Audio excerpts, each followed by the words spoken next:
Okay, so let's talk about this lady for a second. Yeah, sure. How did you discover her? She wasn't on the Netflix documentary. Where did you first learn about her? Yeah, so I started digging into witnesses after we found these satellites. And I said, okay, well, this is the location. This seems to be the time. What else is out there? So then I dig around and I find the witness, Catherine T. Turns out she's got a very well-documented sighting. From my notes here, there was 2 blog posts at least, as well as some forum that she answered a bunch of questions on.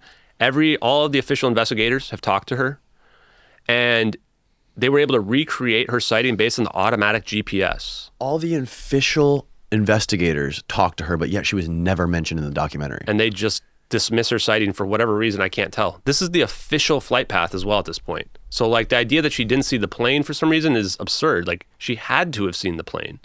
So I actually got in touch with her. I did an interview with her just over the phone where I was talking to her, asking questions. Did you record it?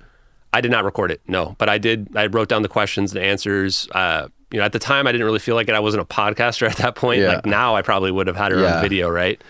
But I did ask her some questions. She did not see the plane disappear. She did not see the orbs in the plane in the video that we're going to show. She actually went into the boat, probably at the wrong possible time to miss the main event of our videos, which is a little bit suspicious.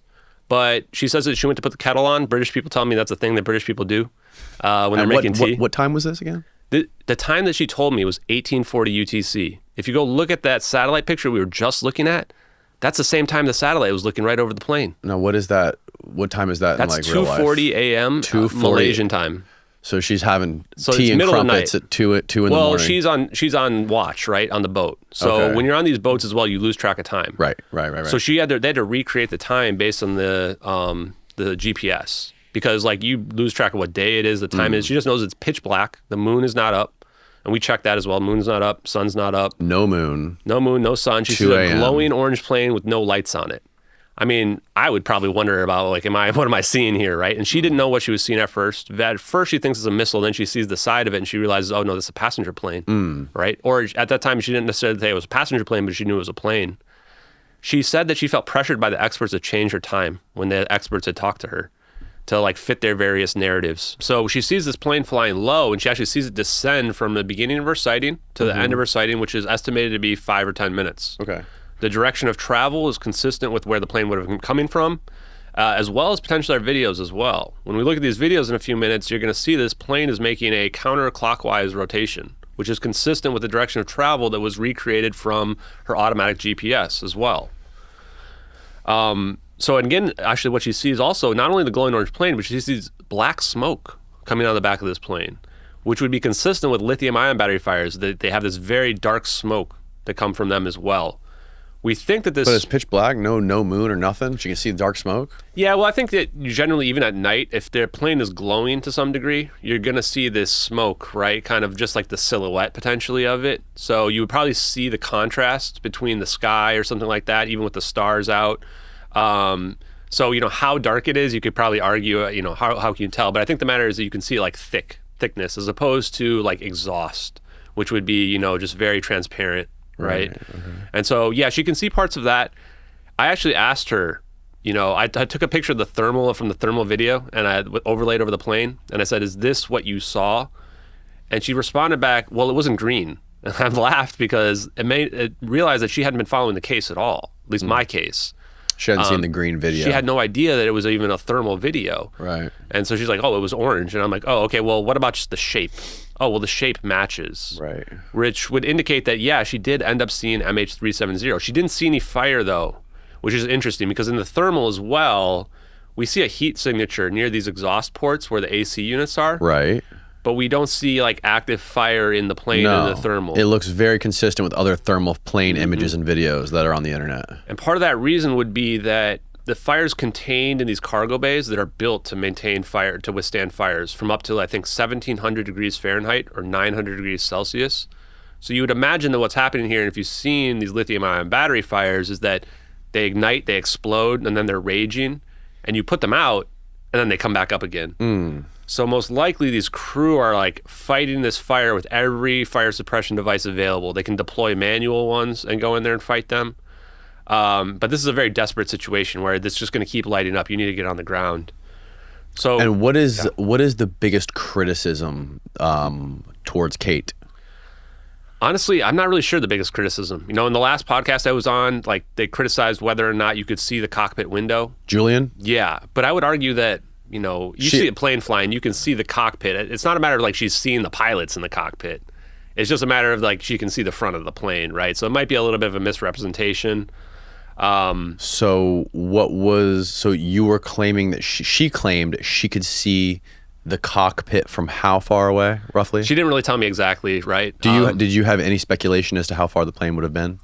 Not really. What I can say is that the plane went from the east around her boat to the north and then came around the back of her boat as it went north to south. And this is part of it in her original reporting of when this happened. So I imagine what would have happened here is that she's on her boat, she's looking to the east, sees this plane, she sees it come to the side while it's flying to the north, and then it comes back and turns kind of towards her, most likely, and goes around behind the boat, the back of the boat. And that's where she probably looks up and she can see, you know, the cockpit area of it, probably make out the shape of it and see the windows, I imagine. So you're estimating it would have been, what, within 1,000 feet of her?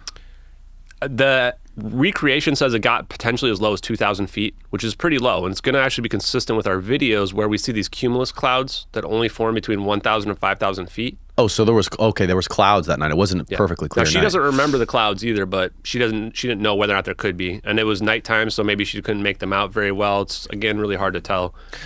So what exactly did she, I'm trying to understand what exactly did she say that she saw in the cockpit?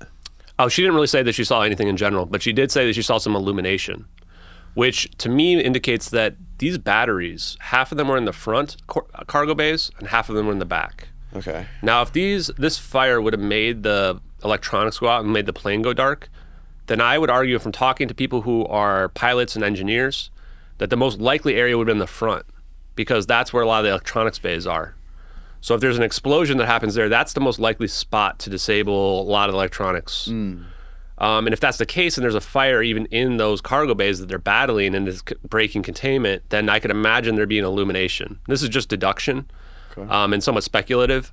But that's kind of the impression I got from talking to Kate, is that, maybe that there was some illumination that allowed her to see the cockpit more clearly. Otherwise, I would imagine in the nighttime, you're not going to really be able to make anything out. So I think the biggest thing against her sighting, is that they didn't have the radio on, so she didn't hear any SOS calls, and she didn't think to go check the radio. In my mind, like, you see this plane coming down, right? I'm going to go to the radio and be like, okay, is there an SOS for this, right? Yeah. But, it's the middle of the night. She's probably exhausted. She was in an emotional situation where she was in a fight with her husband at the time. So I guess I can understand, like, I don't want to put myself in someone else's shoes and like really like criticize their actions too much. But if I had to, that's what I would say seemed like the weirdest thing in general. She didn't see any other boats in the area, but what she said is if their lights weren't on, she probably wouldn't have been able to see them because it's pitch black. So we can't really rule out that there was no boats in the area. Was she anchored? No, they're not anchored. So this boat actually starts to drift. Well, these boats, they have to have navigation lights on them at night. Yeah, I mean, so her boat, yeah. But like, if we're talking about like some operation that's going down, right? Oh, you're talking about like a black op or something. Yeah, like if there's some other boat, like, so what I was trying to figure out is when we look at these videos, we see these orbs. And one of these orbs actually skims across the water and shoots up through the cloud. And so when we look at that, I kept wondering, well, can we figure out where this was deployed from? Was it deployed from a boat? Is it deployed from a plane? Where is it getting deployed from? So that's why I asked her about, did you see any other boats? But she didn't see any other boats, so at least they didn't have lights on if they were in the area, or there weren't any. She didn't hear any SOS calls.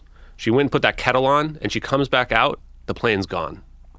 So all she sees after that is this orange halo that she described as like an oil rig in the sky. I don't know, that's kind of a weird comparison, but I think what she's saying there is she saw like a weird shape now at that point. It's not looking like a plane anymore. Now she just sees this orange, maybe afterglow, potentially.